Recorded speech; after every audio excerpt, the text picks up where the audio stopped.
they were great defensively tonight. They had quite a few steals. You talked about their guards coming in, but as the game wore on, what made them so tough defensively? I'd probably say they definitely played a good game defensively tonight, but at the same time, I think we helped them out a lot. A lot of our turnovers, kind of unforced errors, just kind of lazy passes, just dribbling the ball off our legs, and that dribbling in double team, just things that we know that we really can't do. And stuff that we went over in the scout report. So I feel like we cleaned up some of that stuff. I think the outcome is definitely a little different tonight. Where do you think those came from tonight, Wendell? Is it fatigue? Is it the break? Is it just getting back together? Is it just one of those nights? Yeah. Is there any one thing you can point to? It's not one thing I can put it on. It's not on any one player, not on anything like that. I really just had a game win tonight. We went over our scout report. We knew what we were supposed to do. At the same time, we kind of didn't do what we were supposed to do in the scout report. Wendell, they're obviously a very veteran team. And they play a different style than maybe you have seen earlier in the season. How does playing a game like this maybe help you guys moving forward, especially as you're starting to ramp up ACC play? Yeah. I kind of feel like our Achilles heel this year has been how young we are. I really think that all starts with me. I feel like tonight I didn't lead the guys the way I was supposed to. Up 3 with 30 seconds left, I feel like as a leader, I can't let our team lose that game. So really I kind of put this one on me as a leader. I feel like if I'm there more with my teammates, again, I feel like the outcome is different. Yeah, they're a veteran team, but at the same time, they're kind of a new team. So it's kind of both sides of the spectrum. But at the end of the day, I feel like we follow our scout report and I lead our team better. I feel like the outcome is different. No, but they're hard to guard. They're quick. They get off the dribble and they also backdoor you guys numerous times. How challenging was it to try to keep them contained? Yeah, our offense is definitely unconventional, but it's definitely something that we've seen before. We played against backdoor cuts all year. So we just fell asleep a couple times. But those 3 guards that they have are really good. And then when you add those 3 guards, you have their role players playing well. Jordan Miller played a great game. Anthony Walker played a game. He also played a great game. So we have their role players that play good, and then along with their stars playing good, they're a very good team. Speaking of the scouting report, you didn't see Charlie more last year, so how much was he featured on what you guys were doing going into tonight?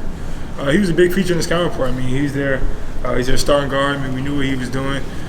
We kind of knew them down to a T. But I feel like we didn't follow the scouting report as well as we could tonight. Wendell, so the youth has been an Achilles heel for you guys.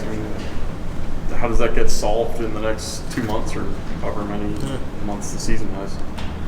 Like I said before, I think it starts with me.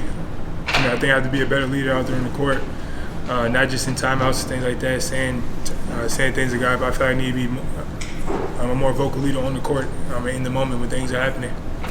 Wendell, you mentioned Duke's turnovers. Duke was only able to force 5 Miami turnovers. What was Miami doing so well that it made it so hard to turn them over? They would just take care of the ball. They were running their offense. Our pressure didn't really bother them as much as it bothered the team. They're an older team, so they got a lot of college under their belt, so they probably faced a lot of pressure before. So I guess our pressure tonight didn't bother them as much as we wanted it to. But they're a very good team. Every team that's going to turn the ball over 15, 20 times a game and make it easy for us. We're going to have dog fights like this all year. So this is just one of many that we're going to have. Wendell, can you sort of walk us through what you saw on their last field goal when they got the rebound off the free throw miss and then obviously go and are able to lay it in? Yeah. So he missed the free throw. I felt like we had a pinch on that side. We had to shoot a pinch, but the ball kind of took a weird bounce, kind of went higher. I guess our guys might have missed time to jump or something, and they were able to get a rebound, to get an extra possession, led to that big layup with probably about 8 seconds left or something like that. So again, I feel like we clean up some of those little things. But again, it all starts with leadership. It all starts with me.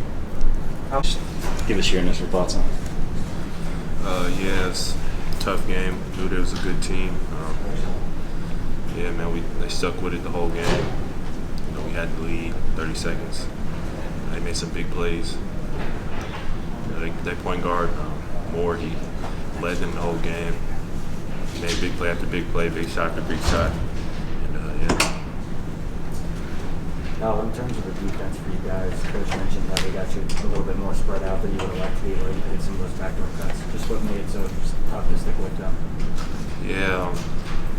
We wanted to kind of be able to bluff when they drove and recover. But I mean, they was real good shooters as well, so it was kind of hard.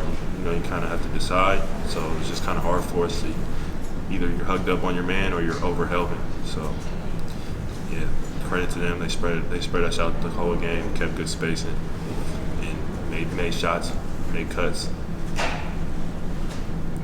This team, came in talking about the guard play. You guys knew what they could do, and obviously they had a lot of steals. I think they had definitely double-digit steals there. What made them so tough defensively? Yeah, they do a good job of plugging the lane when you drive, forcing you to kick out. So they had a lot of steals off that. But I think some of it was on us too. I think we were sloppy, especially in the first half, just some turnovers. Something we got to clean up. But you know, they definitely accepted the challenge defensively. Paolo, you had that sequence with about 45 seconds left where you had the layup and then the steal and the dunk and ended up calling timeout. You guys had a 3-point lead. Can you sort of talk us through what was your emotion at that point? What are you guys sort of telling each other in the huddle at that point after that sequence? Yeah, after that sequence, we were telling each other just, you know, don't foul, no threes, don't foul any shooters, no threes, switch everything. And like I said, Moore, you know, he came up with a acrobatic shot and one that went in. So yeah, that was it. How does a game like this, and they are obviously a very experienced team, or at least they have a lot of upperclassmen there, with the style they play, how can this maybe help you guys moving forward, playing a game like that against a better team like that? Yeah, no, it helped us a lot. You know, they weren't really fazed, you know, by being on the road or being in Cameron. Like you said, they're real experienced. So you know, they came in and played their game and executed. So it's just a lesson for us. You know we got to be sharp. You know, because whenever the teams play us, they're going to be, you know, sharp as can be. Always going to be, you know, giving us their best shot. So you know, we got to match that and give every team our best shot and be sharp. Thank you, Paolo. Thank you.